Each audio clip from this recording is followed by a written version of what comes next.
Paraan ng pagkibagay ng bawat tao sa kanyang kapaligiran. Kaya tinuturuan tayong talkless muna. Wala mo lang salita. Sapagkat yung salita na yan na ginamit sa atin, kinasangkapan tayo kung ano ng mga sari-saring salita ang mga nagawa natin. At sasabi na natin. Kumbaga nagpalipad ka ng balahibo ng ano, paano mo pa yung may nahanap yun? Kumbaga paano mo pa yung babaway kung yun yung mga salita na kamamatay. Cheating, pagbibintang, pag-iinala, yung mga salita. Kaya chocolate, pinag-iingat tayo ng salita. Pagkat gagamitin tayo, diba? Umahamon tayo na maging kasangkapan tayo. At salamat tayo sapagkat sa dinabi-dabi ng tao, tayo ang pinagkatiwalaan. Kaya tayo ang pinagkatiwalaan, sabi nga sa Kusilyo, kapatid, inaasahan tayo. Inaasahan tayo, hindi lang si Kristo, kundi ang manay na. Sapagkat ang manay na ang nagtuturo, nagpapayo, nagpapaalam, nagpapawat. Kaya meron tayong rektora.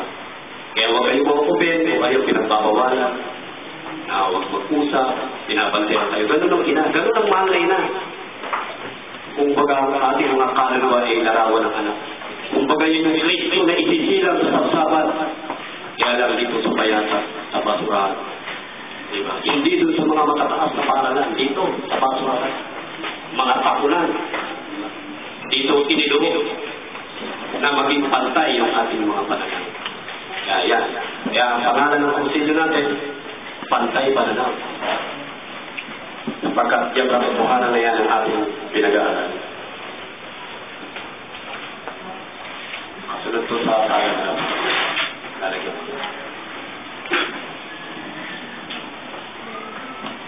Sang-ayon sa mga Kristiyano,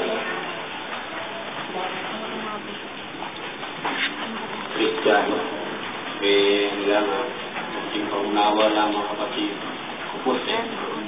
Sang-ayon sa mga Kristiyano, mananaliksik.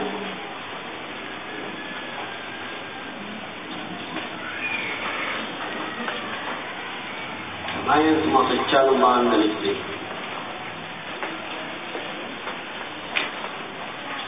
Ang tao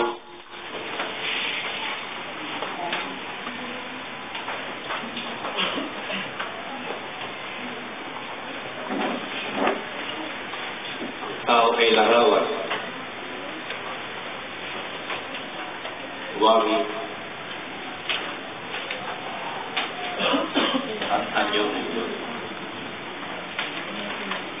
Within Christianity, man is the image and likeness of God. Ang ayon sa mga Kristiyanong mananaliksik, ang tao ay larawan at wangit at anyo ng Diyos. Kaya hindi piling hayop ka, di ba? Hindi makahayop yung pamumuhay natin. Binagiging makatao tayo. Papunta rin sa pagiging makatao.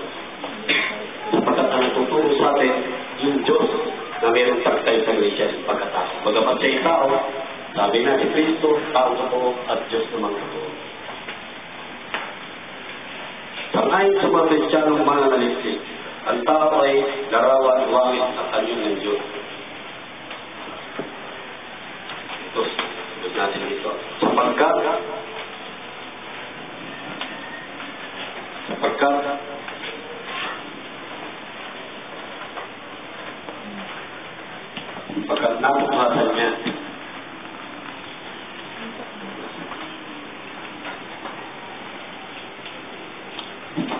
natuklasan niya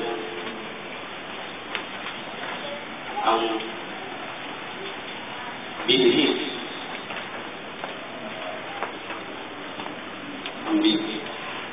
na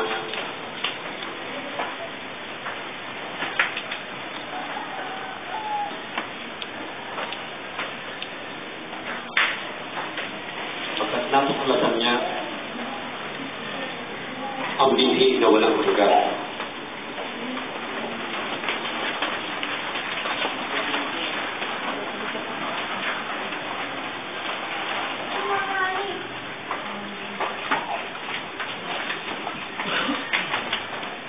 Ang larawan ito ay nakasalalay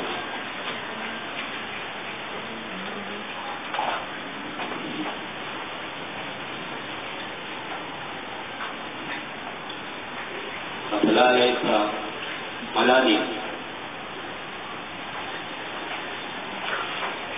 Malalay sa malalim na pagkakaugat. Malalim na pagkakaugat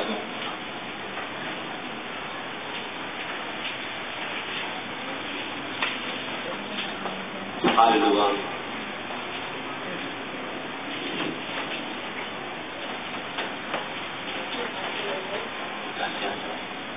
kaluluwang hindi nakikita. Nakasalalay, nakasalalay sa malalim na pagkakaugat sa kaluluwang hindi nakikita. Ito, yung kaluluwang hindi nakikita, yun yung bini, diba? Yun yung aral ng daan at katotohanan ng buhay. Kaya sa ngayon sa mga Kristiyanong mananalistik, ang tao ay larawan, wangit, ano ng Diyos. Pagkat natuklasan niya ang bini na walang hanggan. Ang larawang ito ay nakasalalay sa malalim ng pagkakaugat sa kaluluwang hindi nakikita. Kapagkat yung kaluluwang hindi nakikita ay larawan ng Diyos, di ba?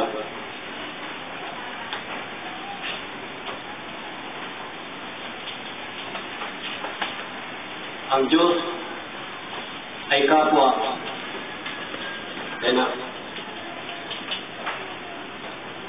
Ang Diyos ay kapwa ganap at matalino.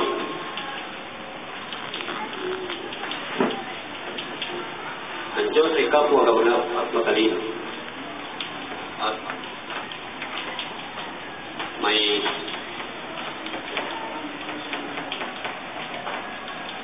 At may malayang dito mga kapatid. Malayang kaloob.